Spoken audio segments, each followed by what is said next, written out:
One of the things that we did a year ago this month was launch a program called Oklahoma Fosters.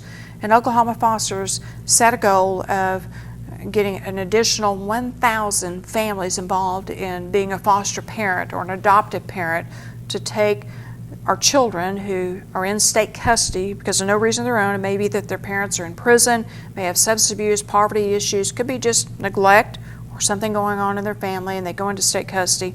But how can we provide a safe, protective, loving home for these children who may be temporarily in this situation or may be permanently in this situation? And so we set a goal of 1,000 new foster parents, and I'm happy to report that we exceeded that. We actually signed up 1,080 foster parents into the system, and it's so encouraging when I come across families that will come up to me and they'll say, "Hey, Governor, I want to tell you, I saw your advertisements, your public service announcements about the need for foster parents, and I signed up, and here's our foster children." And it's really a very moving thing that we need to continue to work on. But along with that, we had some other challenges over the decades upon decades in the Department of Human Services.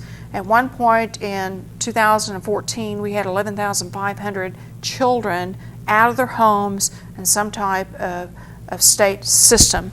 And we've been able to reduce that back down to 9,800, so from 11,500 to 9,800, so we've made great progress in that area.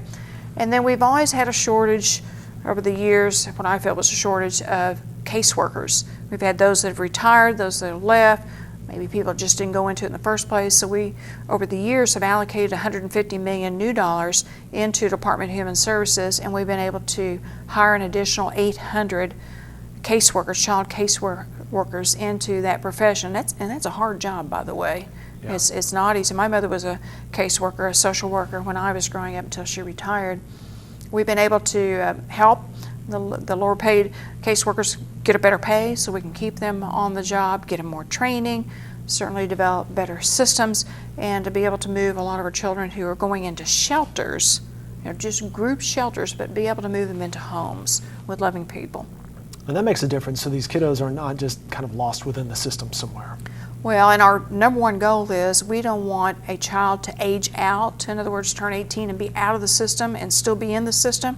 We want to get them into an adoptive home or a foster home, and we love being able to empty out some of our shelters. And in fact, we've been able to close some of our shelters, not all of them, but some of our shelters in Oklahoma.